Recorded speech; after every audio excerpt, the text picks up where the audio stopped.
Are you working on your author career but struggling to get that first book published? Does the goal of being an author seem too lofty? Or thoughts of having multiple books and making a full-time living are as fantastical as living in Cinderella's castle? Welcome to Discovered Wordsmiths, a podcast where aspiring authors can be heard. Join Stephen Schneider as he finds and talks to authors you may not know, but authors that have gotten their foot on the author career path. Hear what they've done to get there and where they want to go now. Settle back. It's time for a bit of inspiration and advice. Come listen to today's Discovered Wordsmith.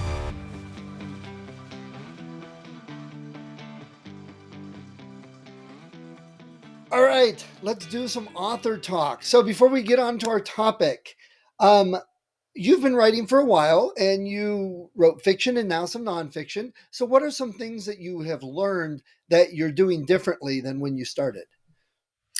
Okay. So, when I started out writing fiction, I was very much by the book.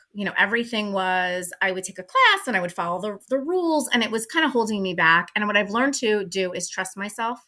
And now, although I will still kind of outline, because for a thriller, it would be plotting, right? I'm plotting a little bit, outlining. But for nonfiction, you really have to have everything kind of figured out. You can't just go by the wayside because, just go in circles and write in a circle, because you're never going to get the point across. It's a little bit more structured and needs to be. So I've taken what I've learned from plotting thrillers and what works for me and my voice, and translating that into nonfiction by doing something very similar, completely different content. But I really need to make sure that my book is outlined before I even write a word, because for nonfiction, it's a very specific message you're sending, and you want to make sure that somebody's getting out of it what you intend. And so just going through that process, writing thrillers, I had to translate that over to nonfiction. And just having exercised that for so many years was really helpful. Also, the casual conversation, writing in a casual way, like I'm speaking to the reader, very helpful in nonfiction. It's easy to get bogged down in science and data and facts. And I think you've got to be able to translate that so like anybody who's reading it will understand. And so that was so helpful for me. And so, just learning all of those things about writing and the art of writing and the craft of writing, it works no matter what you're writing, right? It works. You're obviously not doing character development in a nonfiction Right. book, but you're still telling a story. There's an element of storytelling. A lot of my nonfiction is telling my story and why this is important and what I learned and how it can be translated for the reader. So there were a lot of things that kind of actually did work from just years of training and editing and taking classes in fiction. Nice. Yeah. So something we could talk a little bit more about in a bit.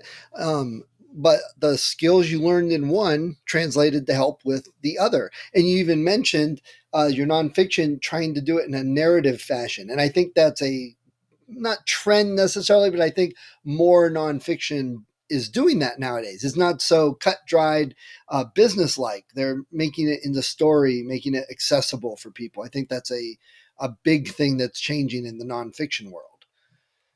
Yes, So, absolutely. Mm-hmm. okay, so what software and services do you use? So I use Vellum. I also use Scrivener. Scrivener is really where I was writing my fiction. So I still do a little bit in there, but I really have Vellum is really the product that will produce the book. But I also like writing in there because I feel like it gives me a visual. I'm very visual with things. So I need to see what my cover is going to look like. That motivates me. I want to see the chapters. I want to see what they're going to look like.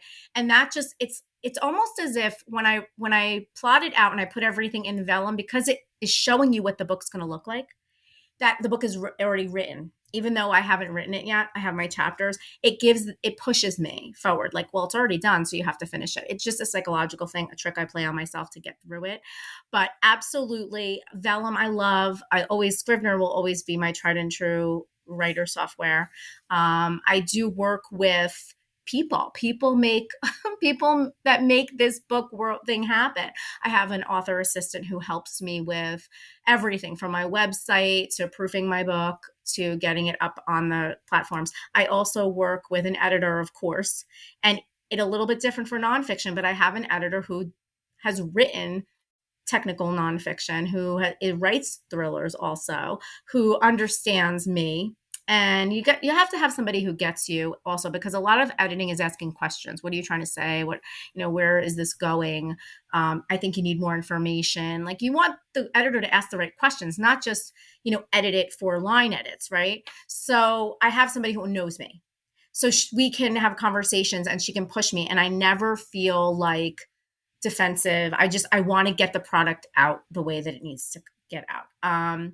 And then, of course, and I Nice. do work with a public relations person, because I'm really terrible at promoting. And I think when you're an author, you need to know your strengths and weaknesses. I know what my strengths and weaknesses are, and one of my weaknesses is promoting my stuff. And I know that that's more of a skill. Like, there are things you can learn to do, but for me, it's just, I'm not good at it. I'm not good at that, and I need to push myself to do that. So I have somebody who helps me with that. But And it's so, a team effort. right. And so that's a smart thing. People always say, don't skip an editor. Find an editor, somebody that can edit your story. And same with marketing. If you're not good at it, you don't enjoy it. If you hire somebody that can help with that, it takes the burden off of you.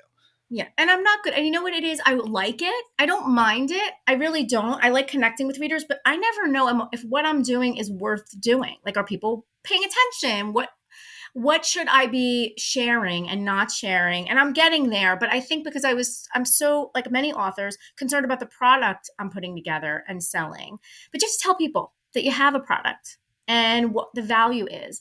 And so, yes, and also with audiobooks, hiring an audiobook narrator. That's not what I do. And I'm very good about, like, hey, this is your expertise, not mine. I trust you. I value what you're trained in.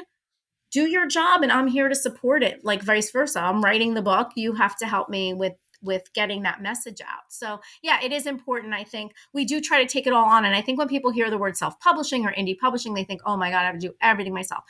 Well, the truth is, everything's going to fall on you anyway if your book's going to be successful. But at the end of the day, as an indie author, you have control over who those people are. Whereas with a publisher, and we can talk about this separately, I know we wanted to touch on this, it's a little bit different. But at the end of the day, you're not doing everything yourself. There's a Right. team of people, Right. you know. So besides doing podcasts, what are some of the other marketing things you're doing? So I have my email list. I am on social media, on Facebook and Instagram, and I try to post pretty regularly. I will do podcasts. I will also do presentations. I've done workshops. I want to do more of those, because those are really fun. And now that it's COVID is kind of on its way out, I hope, or at least things are opening up more. In person has been great to connect with people, but I absolutely have no problem doing things online. So, just trying to connect with people on the message of my book, and as many people as I can get to talk with about that. I've submitted my books for awards, and actually Five Happy Choices won a book award, which was great. And so, things like just getting the word out is more, I think, than just, emailing or sending stuff out on social media. It's connecting with people about your message, and people who need to hear it or want to hear it. That's how word of mouth spreads. That's how things happen. And I think that's not something you can control. And I know people always say, at least in the book world, like, oh, well, this book was so great because word of mouth. And you can't really control that. You have some control over what you put out there, but it's not, that one thing that hits the right spot in the market and for people and takes off, it could be anything. There's a little bit of luck involved, and it isn't. And I want to say this to authors who are listening. It is very frustrating. I understand, because I'm an author also, to try to control the end of that process. Like, you wrote the book, you put it out there. Now you are trying to control sales. It's very hard, because you cannot control sales. You actually can't control anything that happens after you put the book out there, right? All you can do is show up, tell everybody what your message is, what your book is about, and hope for the best. Do the best that you can with what you have. But however the world is going to accept your story is how it's going to be.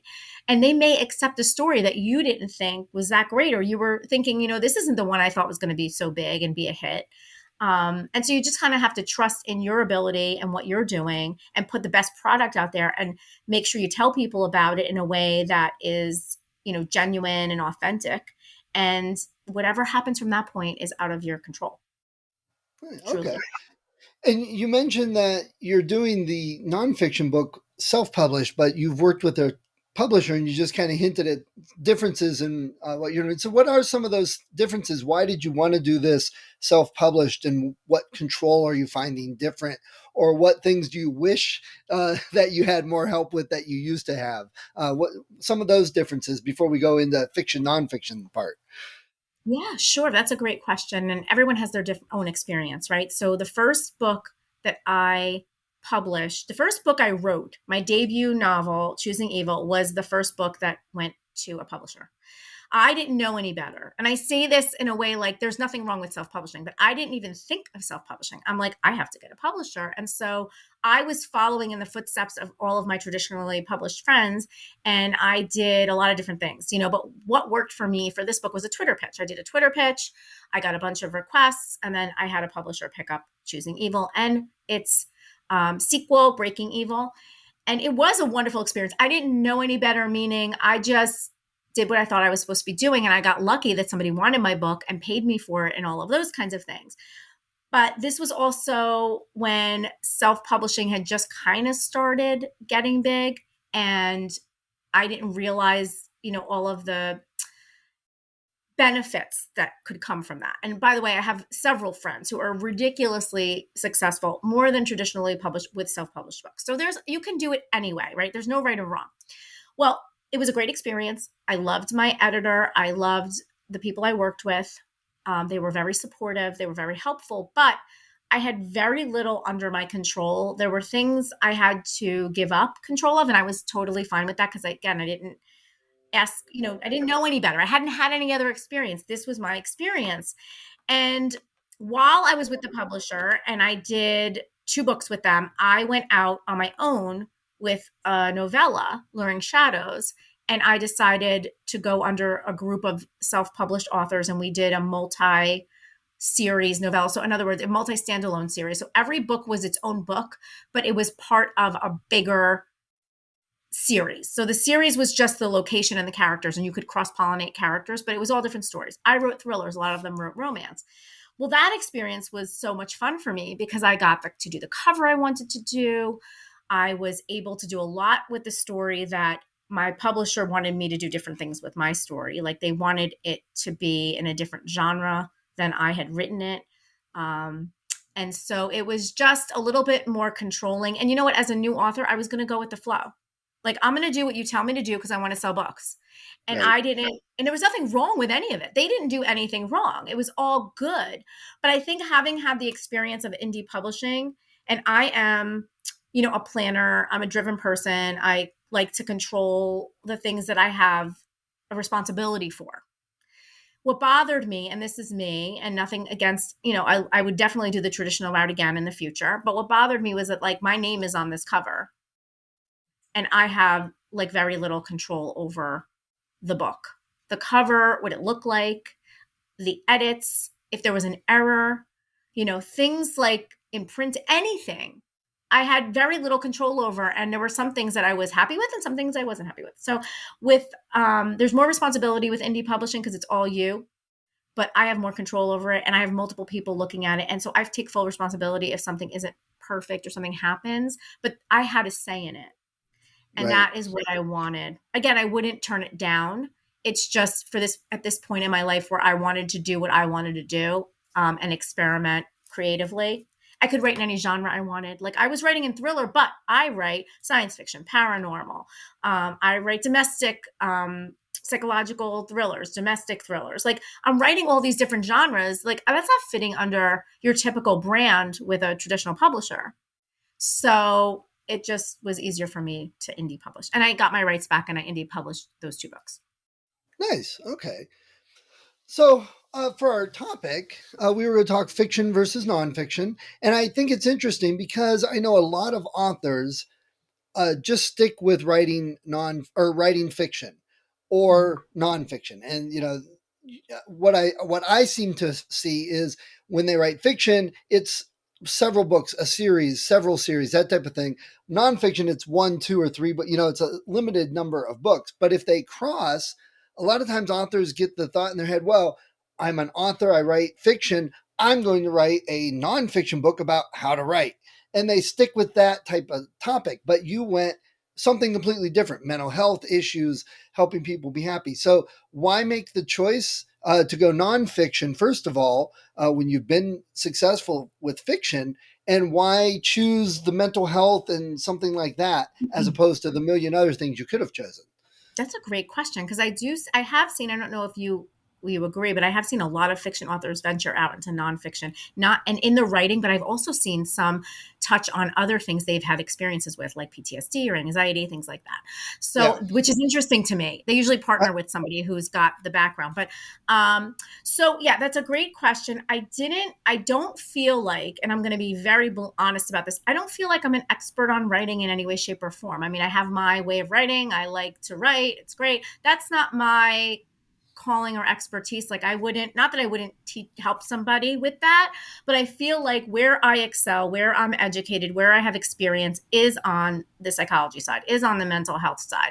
And so writing thrillers was a passion of mine. I love it. It's so exciting, but I had a lot to learn, and I learned from all of these people. So I feel like whatever you're going to write in nonfiction, at least for me, is what you're driven to do in life, what your calling is, what you're good at, what you're educated in. Like you have something to offer. So for me, it was this. I had something to offer that I wasn't sharing.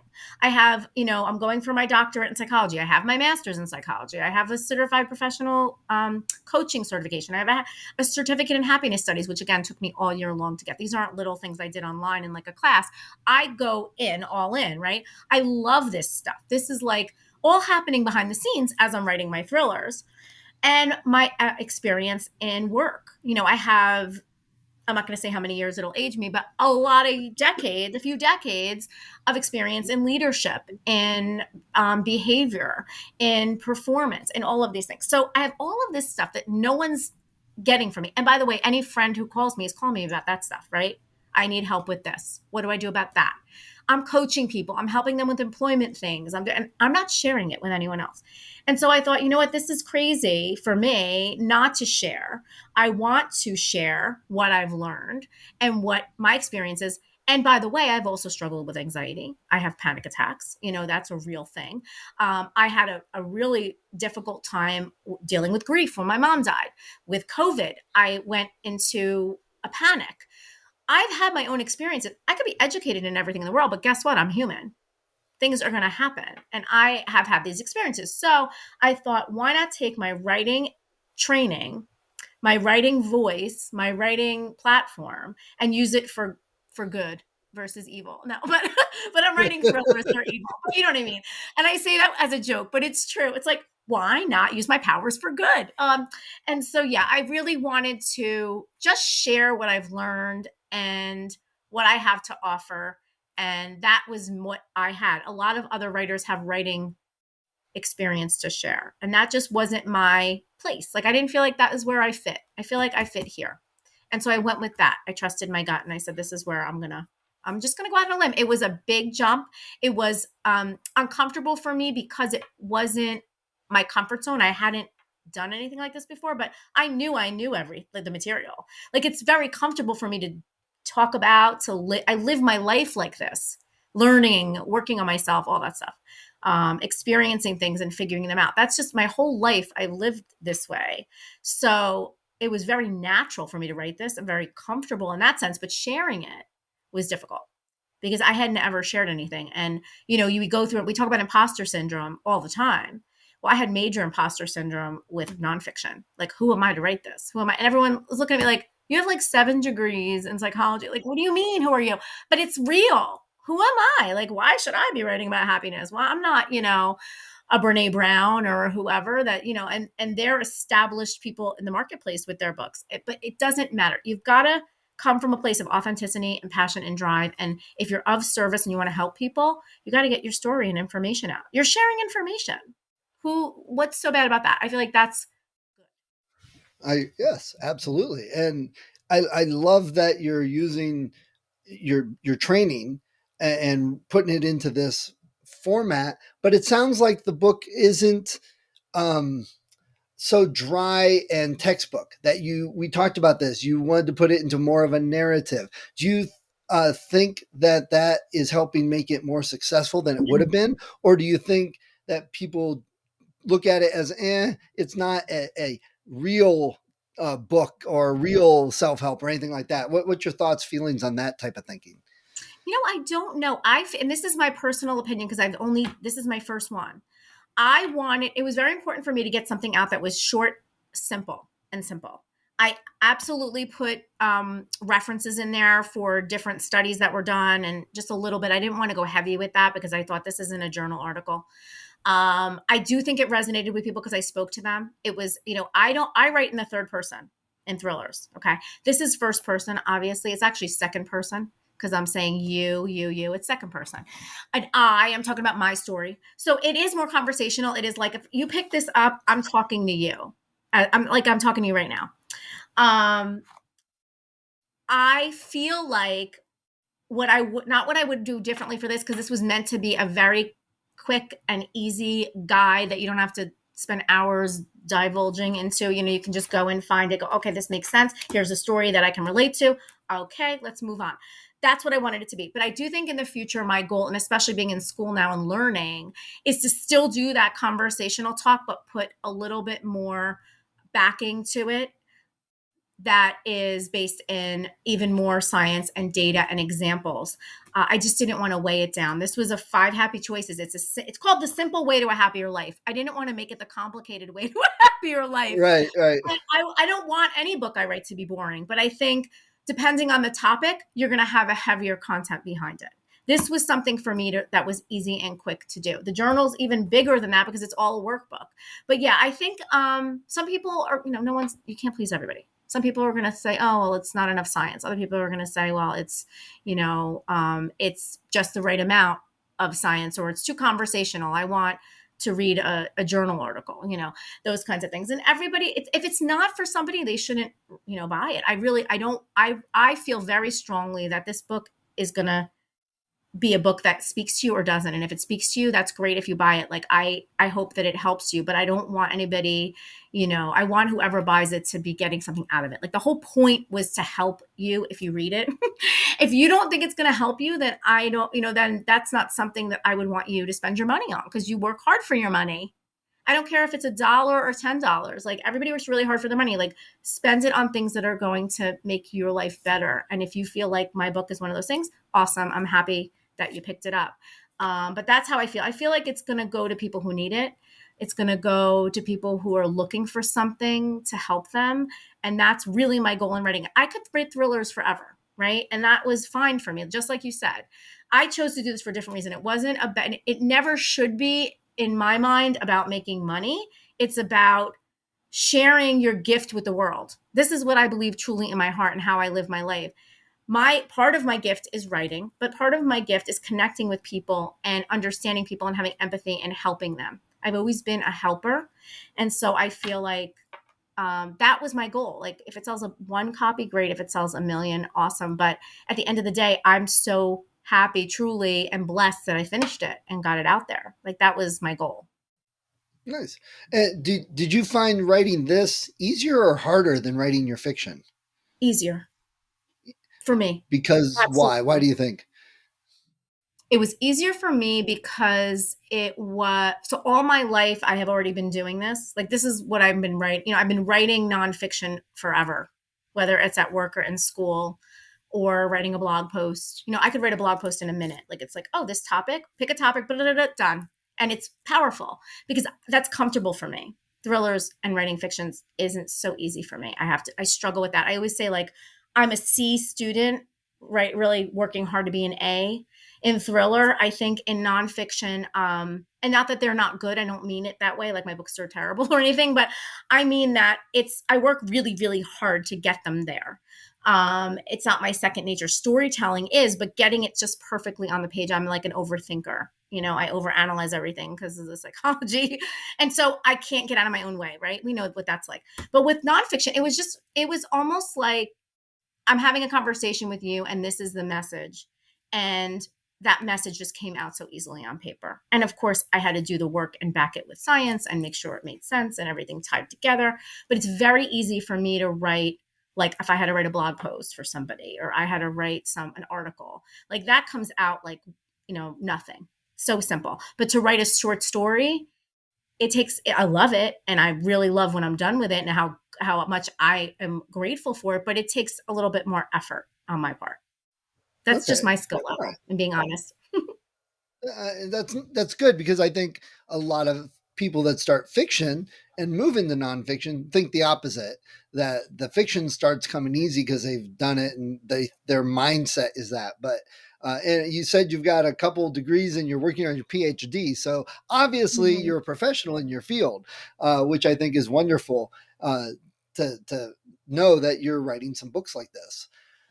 Are you going to continue what in the fiction world we get series? So in the nonfiction, you've got this beginning of a series. Are you going to continue with the same type of book in the happiness, mental health? Or are you thinking of doing other types of nonfiction? I'm going to stick with this. I think it's going to be, everything nowadays is branding and what is your tagline, all that. And you think about this stuff all the time, right? But honestly, happiness is there's a bigger picture to happiness. It's called psychological well-being. That's what really Five Happy Choices is about. I'm not going to go out there and say 5 psychological well-being choices, right? That no one's reading that. We're not picking that up.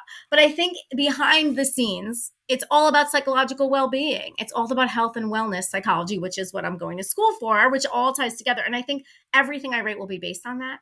It'll be based on getting you from point A to point B, and that you're going to feel good and you're going to live a life that is good. Living well, feeling good.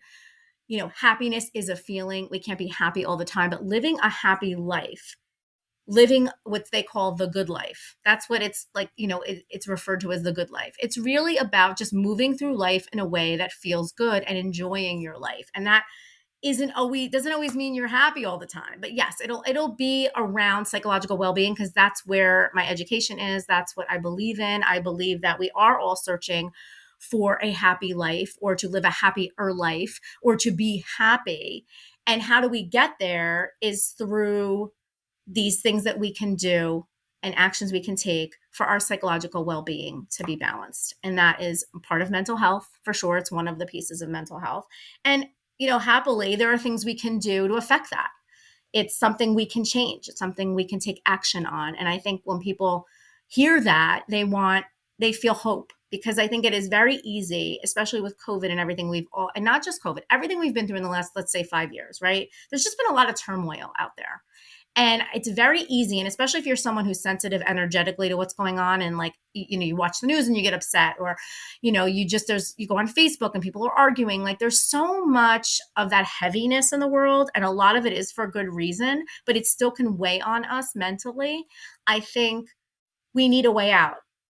And we don't want to spend 3 years. I mean, therapy is amazing and everybody who needs it should go. And I highly recommend it. But we want something we can use while we're going to therapy. We can use in our everyday moments, because your therapist isn't there 24/7, right? Your coach isn't there 24/7. Your family and friends, they don't always want, or have the emotional capacity to give to you what you need. So I think we have to learn to give to ourselves and to figure out what we need and take those steps. And so I will absolutely, I long-winded answered your question. I think it's important for me, if I'm writing nonfiction, to stick with what I know and share what I know. That's my contribution. That's my niche and where I'll go with Nice. it. Nice, great. Oh, I love that. Well, your book sounds great, and I wish you the best luck in it. And I hope some people listening will go pick it up. That's the whole idea: introduce people to new books and authors.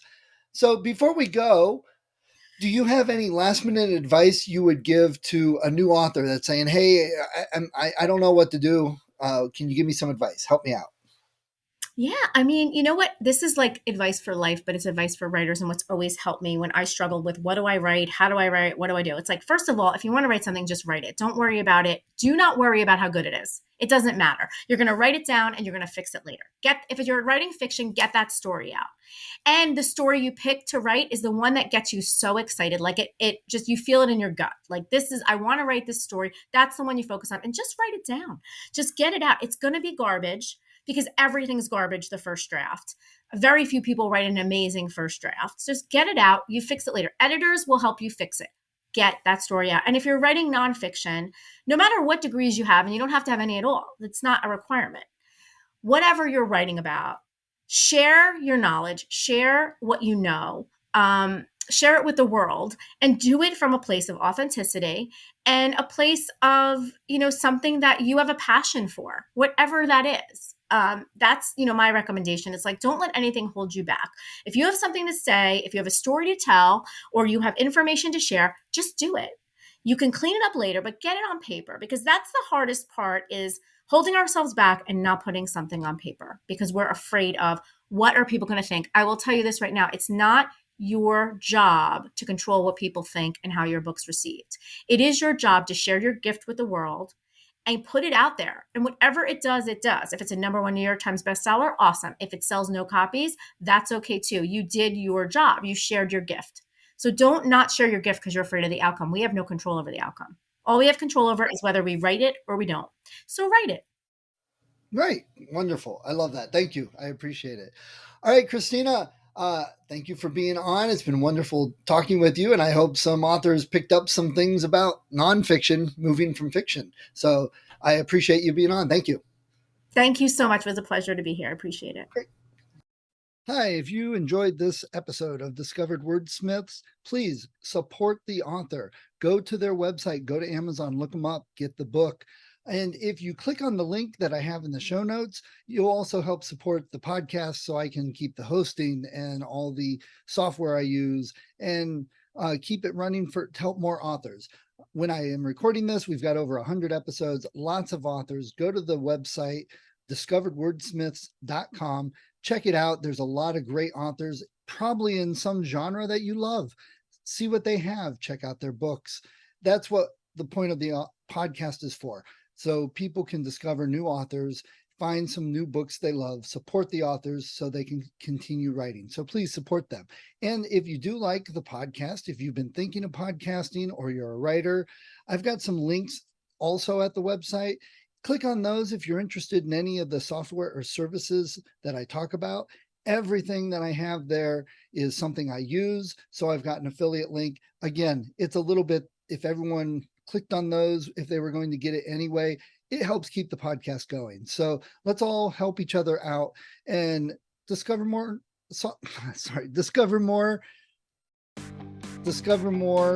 authors to read.